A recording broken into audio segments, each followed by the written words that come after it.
Hello everyone, welcome to our SRCC study channel. তো দেখো, এই যে সেশন এই সেশনে আজকে আমরা আলোচনা করব কিভাবে তাড়াতাড়ি আজকে আমরা স্কোয়ার বের করতে পারবো, অর্থাৎ বর্গ কি করে তাড়াতাড়ি নিমেষে আমরা বের করতে পারি তার যে ক্লাস, সেই ক্লাসটা আজকে আমরা আলোচনা করব। আগের ভিডিওতে আমরা আলোচনা করেছিলাম স্কোয়ারের উপরেই 100-র কাছাকাছি যে সমস্ত বর্গ রয়েছে স্কোয়ার, সেটা বেশি হতে পারে 100, সেটা 100 থেকে কমও হতে পারে, বা রেলওয়ের যে পিওয়াইকিউ কি ধরনের আসে তারও একটু ধারণা আমরা দেখেছিলাম। তো এই সেশনে আজকে আমরা আলোচনা করব 50-এর কাছাকাছি, সেটা 50-এর ধরো বেশিও হতে পারে বা 50-এর কমও হতে পারে, সেটা ম্যাটার না, কিন্তু তাড়াতাড়ি কি করে বের করবো সেইটা হচ্ছে বড় কথা। তো দেখো, আমরা প্রথমে রেখেছি যাকে, সেটা হচ্ছে কি 55, 55 স্কোয়ার, অর্থাৎ 55 স্কোয়ার কিভাবে তাড়াতাড়ি বের করবো, কি করে আমরা বের করবো। দেখো, নর্মালি আমি যদি বলি, আগের ভিডিওতে আমি আলোচনা করেছিলাম যে সমস্ত সংখ্যার সর্বশেষে 5 থাকবে তাদের তো আমরা নিমেষে বের করতে পারি। কোনো এটার আদার্স যদি আমি বলি এইভাবে, আজকের যে টপিক আজকে আলোচনা যেটা করব, এইভাবে যদি নাও করা যায়, সহজেই কি করে করা যায় সেটাও আমি আগের ভিডিওতে বলেছি, চাইলে তোমরা সেটা দেখে নিতে পারো। নইলে আজকের যে নিয়ম, যেটা হচ্ছে কি 50-এর কাছাকাছি, সেই নিয়মের উপরে কিন্তু আজকে চলবো। নইলে কিন্তু আগের দিন আমরা যে 5, যে সমস্ত সংখ্যার শেষে 5 থাকবে তার যে কি কনসেপ্ট হওয়া দরকার, সঠিক অ্যাপ্রোচ কি হওয়া দরকার, সেটা কিন্তু আলোচনা করেছিলাম।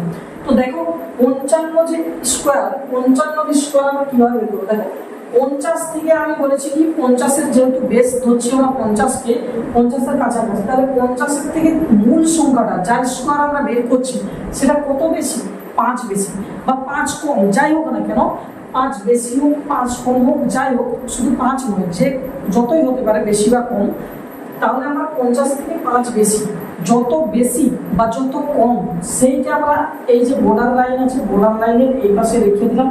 রেখে যত বেশি তার স্কোয়ারটা প্রথমে বের করবো। 5 বেশি, তাহলে 5-এর স্কোয়ার কত হইব, 25। এইবারে যত বেশি বা যত কম, যেহেতু এটা বেশি আছে 50 থেকে 5, মূল সংখ্যা থেকে, অর্থাৎ মূল সংখ্যা আমরা 55 মূল সংখ্যা, যেহেতু 50 থেকে 5 বেশি আছে আমাদের, তাহলে 5-এর স্কোয়ার তো আমরা অলরেডি বের করছি। ঠিক একইভাবে এদিকে আমাদের 5 যেহেতু বেশি আছে, আবার 5 বাড়িয়ে দেবো, অর্থাৎ 5 বেশি, 5 মূল সংখ্যা দিয়ে বাড়িয়ে দেবো। 55 প্লাস 5 কত হয়, 60। এইবার যে সংখ্যাটা আসবে সেই সংখ্যাটাকে হাফ করে দিতে হবে, হাফ, অর্থাৎ 50 আমরা যেহেতু বের করছি বেস, ঠিক আছে, আমরা যে কোনো জিনিস আমরা ধরি কিসে, 100 মানে কি 1, অর্থাৎ 100 মানে 1 মানে বলতে চাইছি যে কোনো জিনিস যদি সম্পূর্ণ হয় তাহলে সেটা আমরা বলি 100। এই যে আমি এখানে দাঁড়িয়ে আছি তোমাদের সামনে, তোমরা দেখতে পাচ্ছ, এটা আমি পুরো আছি as a teacher, single person যদিও, কিন্তু 100%। যখন আমার দেখা যাবে যে আমার এই হাতটা নেই বা এই হাতটা নেই, ভগবান যাতে না করে, তো যাই হোক সেটা বড় কথা নয়, তো তখন কি আর আমি 100% থাকবো না। ঠিক একইভাবে 100-এর কাছাকাছি যেগুলো বের করছিলাম, ঠিক আছে, ওগুলো কোনো ব্যাপার না, কিন্তু যখন তুমি 50-এর কাছাকাছি আসছো, তখন তোমাকে যে মূল সংখ্যাটা বেরোচ্ছে এই ডাটাটার পর, সেটাকে তুমি হাফ করবে, অর্থাৎ আমার যে 60 বেরিয়েছে সেটাকে হাফ যদি করো কত হবে, হাফ যদি করা হয় আমার বেরো হচ্ছে 30। এই দিকে 30 আর ওই দিকে যে ডাটাটা আমরা নর্মালি যেটা শিখেছি ওটা পুট হয়ে যাবে, চলে আসবে, তাহলে 30 আর 25 তোমরা ক্যালকুলেটর করো বা 55-কে দুবার গুণ করো, যেভাবে তোমরা স্কোয়ার বের করো খাতায় কলমে সেভাবে করো, দেখো এই ডাটাটা আসবে 55 স্কোয়ার এইটা। ওকে, তারপর আরো দেখে নাও, আমি যদি বলি 56 স্কোয়ার, দেখো 50 থেকে কত বেশি, 6 বেশি, 50 থেকে যেহেতু 6 বেশি, আমরা বর্ডার টেনে নিয়ে 6-এর স্কোয়ার প্রথম দেখবো, 6-এর স্কোয়ার কত হয়, 36 হয়, 6 36। এইবারে যত বেশি মূল সংখ্যা থেকে আরো ওই ততটাই বাড়াবো, মানে 56 আমার বেশি ছিল, প্লাস আমার 6 যেহেতু বেশি ছিল 50 থেকে, আমি আবার 6 বাড়িয়ে দিলাম, তাহলে 56 আর 6 কত হবে, 6 6 12, 2 হাতে 1, 5 আর থেকে 6, অর্থাৎ 62কে যেটা এলো 62 সেইটাকে হাফ করতে হবে।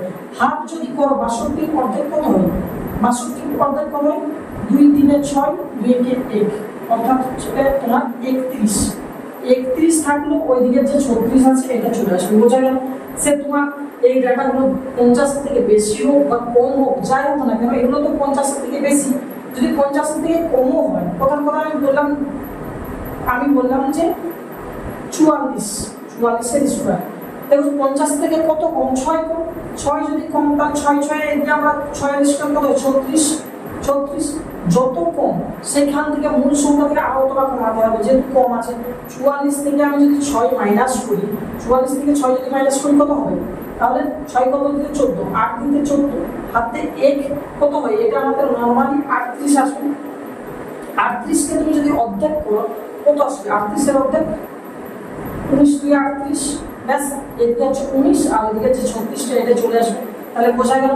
সে যাই হোক, তোমার কম হোক বেশি হোক, যত বেশি বা যত কম, প্রথমে তুমি তার স্কোয়ার বোর্ডার সাইডের এদিকে রাখবে। এখন দেখো, এখন যেহেতু এই বোর্ডার করছি, এই করছি সেই করছি, মনে হচ্ছে যে বিশাল কিছু না।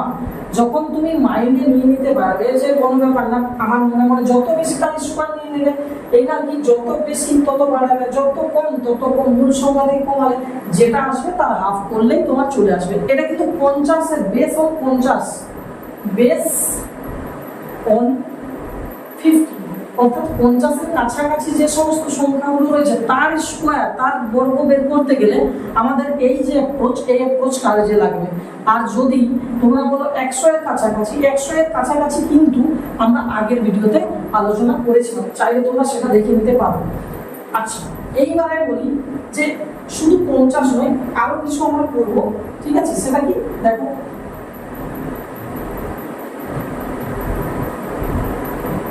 wait for a second।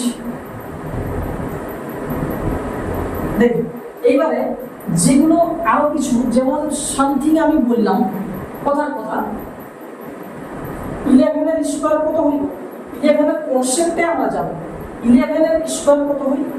1 2 1। এটা সবাই বেসিক্যালি জানে, কারণ আমরা নরমালি আমি বলেছিলাম, তুমি যদি তাড়াতাড়ি কিছু করতে চাও স্কোয়ারের ক্ষেত্রে বা যে কোনো ক্যালকুলেশনের ক্ষেত্রে, অঙ্কেতে যদি তুমি স্পিড বুস্ট করতে চাও, বাড়াতে চাও, নরমালি তোমাকে কিন্তু 25 পর্যন্ত ক্যাজুয়ালি, শব্দ আর উড়িয়ে দেওয়া যায় না, ক্যাজুয়ালি কিন্তু 25 পর্যন্ত বর্গ মাথায় ধরে রাখতেই হবে, যদি কমসে কম ছোটোখাটো এক্সামগুলো ক্লিয়ার করতে হয়। তো ক্লিয়ার করতে নয়, এমনিতেও নর্মালি ক্লিয়ার হবে, কিন্তু স্পিড হবে না, সময় তুমি মেকআপ করতে পারবে না। আর এখন তো কম্পিটিশনের যুগ।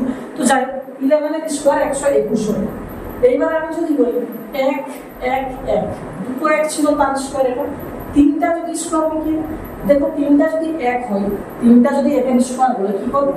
যতগুলো 1 আছে, কত 1 আছে? 3টা 1, তাহলে 1 2 3। আচ্ছা, 3টা যেহেতু 1 আছে, আমি কি 1 2 3 লিখলাম, তারপর ব্রেক করব, তারপর কি 2 1 লিখে দেবো, তাহলে আমাদের হয়ে যাবে 111 স্কোয়ার। হয়েছে? তারপর কি 4টা 1 যদি দিই, যতগুলো 1 আছে তত পুরো সংখ্যা লিখে যেতে হবে, তাহলে কি 1 2 3 4, 4 এর এখানে ব্রেক, আর 5 করবো না, ঠিক আছে? এবার ব্রেকে আসতে হবে 3 2 1। আশা করি বুঝতে পারছো। সামথিং আরো যদি একটা এক্সাম্পল দিই, 1 2 3 4 5, তার স্কোয়ার যদি করি, তাহলে কি হবে? কোটা 1 আছে? 5টা 1, 5টা 1 মানে 5 পর্যন্ত আগে যাই, 1 2 3 4 5, ব্রেক করো। তারপর কি পুরো সিরিজটা লিখে দাও, 4 3 2 1। আরো যদি যেতে চাও 1 2 3 4 5 6, এবার 6টা 1 এর স্কোয়ার কি হবে? 6টা 1 এর স্কোয়ার যতগুলো আছে করে যাও, 1 2 3 4 5 6।